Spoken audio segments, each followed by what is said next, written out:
تمام غیر مسلم ممالک کے ساتھ مسلمانوں کے سفارت خانے، مسلمانوں کی دارالحرب دنیا میں ہے نہیں کوئی. اگر تمہارا کوئی دارالحرب ہے تو انڈیا میں ہے نا. انڈیا پاکستان کے لیے دارالحرب ہے.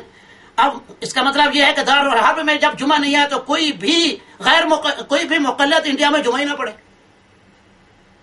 نہیں پڑھنا چاہیے نا. دارالحرب میں جب جمعہ نہیں ہے، دارالاسلام میں جمعہ ہے. ساجد بھائی، اور پھر یہ اس وقت مثال طور پر فلسطین جو ہے، اس وقت فلسطین کے ساتھ جو ہے، فلسطین یعنی اسرائیل کہیں اس کو، فلسطین نہ کہیں اس کو. اسرائیل جو لوگ اسرائیل کہتے ہیں اس کو اسرائیل بھی تو نہیں کہنا چاہیے. اسرائیل تو ہمارے نبی کا نام ہے، یعقوب علیہ السلام کا. بہرحال نام چونکہ پڑھ چکے، اب کیا کریں. اب اسرائیل کے ساتھ تعلقات اکثر ہمارا اسلام والا کے نہیں ہیں. گویا کہ اسرائیل اس وقت پوری دنیا اسلام کے لیے دارالحرب ہے. جب دارالحرب ہے تو وہاں حنفی کیوں جمع پڑھتے ہیں؟ یہ ہمارے بھائی نے جو دلیل پیش کی، عبدالرحیم بھائی نے، جزاک اللہ خیر، تو دلیل معقول ہے کہ وہاں یہ لوگ کیوں بھی حنفی جمع پڑھتے ہیں؟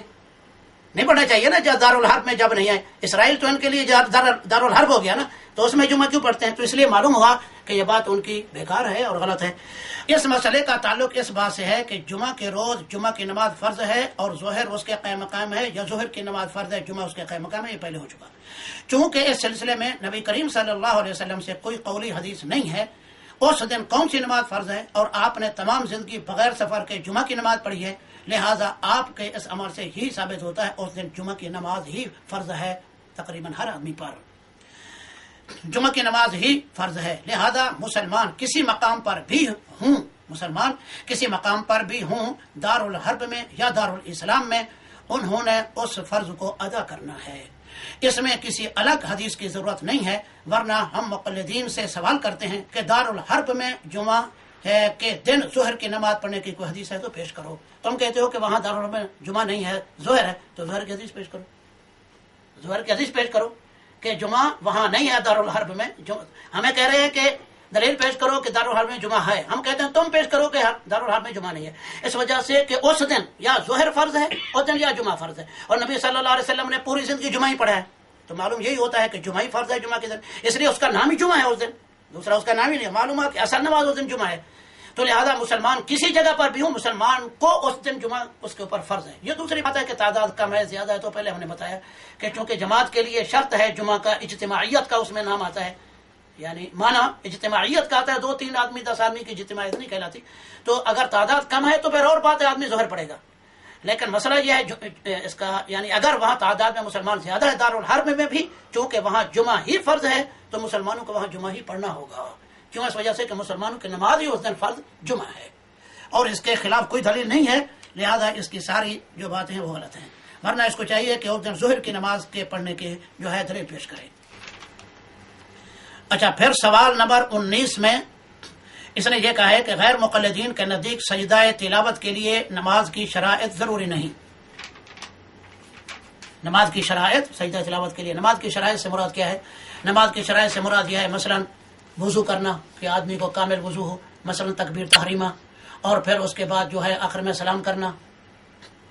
یہ جو نماز کی کیفیات میں سے ہیں. نماز تکبیر تحریمہ سے شروع ہوتی ہے، بغیر وضو کے نماز نہیں ہوتی ہے، اور پھر اس کے اندر آخر میں سلام ہوتا ہے وغیرہ. تو اس کا جواب ہم نے لکھا ہے کہ مقلد کی اس سے مراد یہ ہے کہ سجدہ تلاوت کے لیے وضو وغیرہ شرط نہیں. یہ ہمارے اوپر جو اعتراض کیا، اور یہ بات حق ہے. ہم نے کہا ہے یہ بات حق ہے کیونکہ سجدہ تلاوت نماز نہیں، اور وضو وغیرہ نماز کے لیے شرط ہے. اگر مقلد کے پاس اس کی کوئی قرآن و سنت سے دلیل ہو تو پیش کریں، ہم ضرور اس پر عمل کریں گے. ورنہ سب باتوں کے اندر، کیونکہ سجدہ تلاوت کے لیے تکبیر تحریمہ نہیں ہے، سجدہ تلاوت کے لیے سلام نہیں ہے.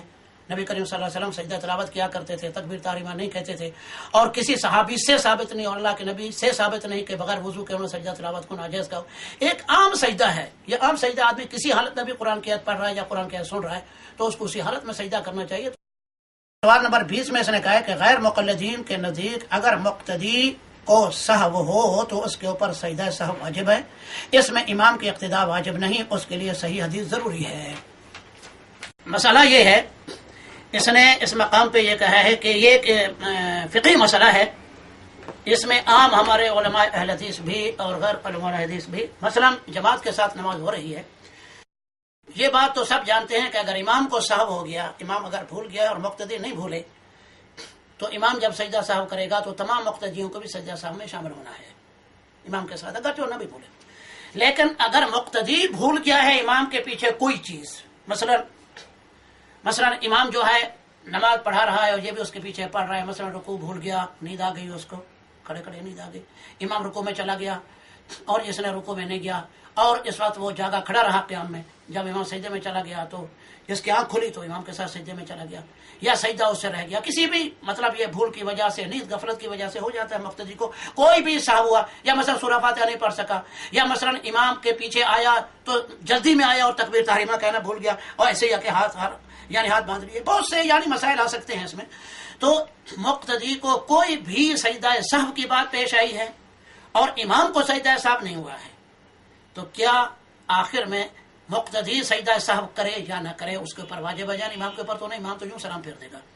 اس میں ہمارے اکثر علماء رضی بھی یہی کہتے ہیں اور اکثر فقہا بھی یہ کہتے ہیں کہ امام کے ساتھ سجدہ سہو مقتدی کو کرنا پڑے گا، لیکن مقتدی کو الگ سہو اپنے کو ہوا ہے تو امام اس کی طرف سے سہو اٹھا لے گا، اس کا مسئول امام ہے، سجدہ سہو اس کو ہو رہا ہے اور اٹھا امام لے گا، تو اس لیے اس کے اوپر سجدہ سہو نہیں ہے، مگر یہ بات غلط ہے اور ہم نے اپنی کتاب کے اندر یہ موقف اختیار کیا ہے، اور امام شوکانی رحمۃ اللہ علیہ نے بھی یہ لکھا ہے کہ مقتدی کا سجدہ سہو مقتدی کے اوپر الگ واجب ہے، اور اس بارے میں جو ایک حدیث آتی ہے جیسے عام علماء ہمارے بھی استدلال کر لیتے ہیں، اپنی جماعت والے اور دوسرے لوگ بھی، کہ امام کے پیچھے اگر مقتدی کو سہو ہوا ہے تو اس کے اوپر سجدہ سہو نہیں، وہ حدیث جو ہے سندن صحیح نہیں، ضعیف ہے، تو اس وجہ سے اس سے جو ہے اس سجدہ سہو چونکہ فرض ہے، فرائض میں سے نا سجدہ سہو، سنت ہے مگر مؤکدہ ہے، تو اس وجہ سے یہ قریب ہے فرض کے، تو اس وجہ سے یہ اس سے ساقط اس حدیث کی وجہ سے نہیں ہوگا، اس لیے ہم نے بھی اپنی کتاب میں یہی موقع اختیار کیا ہے، اور امام شوکانی رحمۃ اللہ نے بھی یہ لکھا ہے،